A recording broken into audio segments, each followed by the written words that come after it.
Donc scientifiquement parlant, il est possible de pouvoir capter la récitation du prophète Mohammed sallallahu alayhi wa sallam et les conversations qu'il a eues avec ce compagnon à Médine, 15 siècles auparavant, c'est possible.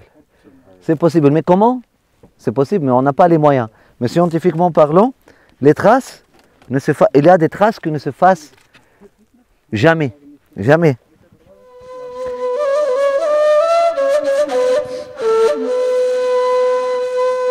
Le jour du jugement, le kitab qu'Allah subhanahu wa ta'ala va sortir, il aura des photos, mais vraiment des photos de ta vie, là, partout là où tu es passé, tu as laissé une photo de toi, dans cette position, dans cette action-là, une photo figée en train de faire cette action-là. Combien de photos il y aura? Des sons, tous les sons que tu as fait, toutes les paroles que tu as prononcées, toutes les positions dans lesquelles tu étais, tout ça va ressortir. On va juste le demander au livre de l'univers, au livre cosmique. Le cosmos n'efface rien, rien ne s'efface, rien ne disparaît. Dans le cosmos, il n'y a pas cette possibilité que les choses disparaissent. Ils voyagent, ils se déplacent, ils changent de forme, ils changent de nature, ils se transforment, mais ils ne s'effacent pas. Il y a quelqu'un qui a dit rien ne s'efface, rien ne se crée, tout se transforme. Tout se transforme. Oui, dans une certaine limite, effectivement. Rien ne se crée aujourd'hui, c'est-à-dire, mais nous on va dire rien ne disparaît, rien ne s'efface, et les choses se transforment. Effectivement, rien ne s'efface. Subhanallah. Et le jour du jugement, on va avoir des photos, hein, et des captations, des captures d'écran pour chaque seconde, pour chaque souffle, des captures d'écran, hein? Intérieur et extérieur et intérieur. Et subhanallah. Mais on aura aussi une capacité de lire, de lecture très rapide, qu'on pourra vraiment, tac, juste en regardant l'information, qui demanderait des siècles et des siècles pour des milliers de personnes dans le monde terrestre, hein, pour pouvoir lire ce livre-là de photos et l'analyser, et ce livre d'images et de sons. Mais on aura une intelligence comme l'ordinateur aujourd'hui, il va pouvoir analyser tout ça, tac, très rapidement, hop, et te donner le résultat. La ilaha illallah. C'est quelque chose.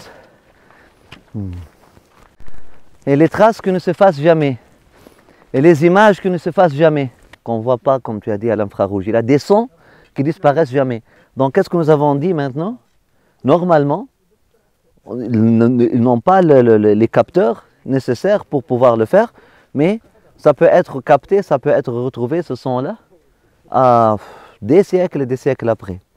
Donc, scientifiquement parlant, il est possible de pouvoir capter la récitation du prophète Mohammed sallallahu alayhi wa sallam et les conversations qu'il a eues avec ce compagnon à Médine, 15 siècles auparavant, c'est possible. C'est possible. Mais comment? C'est possible, mais on n'a pas les moyens. Mais scientifiquement parlant, les traces, il y a des traces qui ne se fassent jamais. Jamais. Ils sont là. D'ailleurs, on le ressent. On ne peut pas les capter, mais on le ressent. Tu rentres à Médine, il y a quelque chose. Ce n'est pas juste parce qu'il y a des gens qui prient là-bas. Non, il y a quelque chose. Que Dieu nous protège et protège la Médine du prophète sallallahu alayhi wa sallam, il y a quelque chose. Tu parles de Marrakech. Tu vas visiter Marrakech, alors qu'elle est devenue une ville très touristique. Il n'y a plus de religieux, de sacrés dedans. Mais lorsque tu rentres il y a les quartiers de Marrakech ancien, un endroit qu'on appelle Sab'atou Rijal, tu vas sentir que tu es en train de baigner dans la sainteté. Ouais, si tu as une sensibilité à ça, tu vas sentir comme si tu es rentré dans un océan de sainteté, tu baignes dedans. Alors qu'il y a des touristes tout nus à côté de toi, des bars ouverts à droite et à gauche. Ça ne fasse pas les traces. Il y a des traces qui se fassent jamais. Jamais. Jamais. C'est pour ça que je vous dis que tout ce qui est fait par intention et attention est voué à l'éternité. Il est éternel. Non seulement il est éternel, voilà, il va rester chez Dieu, accepté, etc. Mais même dans le monde physique, il y aura un aspect d'éternité et de pérennité de ces traces-là, subhanallah, au moins dans le monde de l'énergie, qui n'est pas palpable aujourd'hui par les instruments, les capteurs que nous avons, mais c'est tangible, on peut le ressentir, subhanallah. Yallah, bismillah.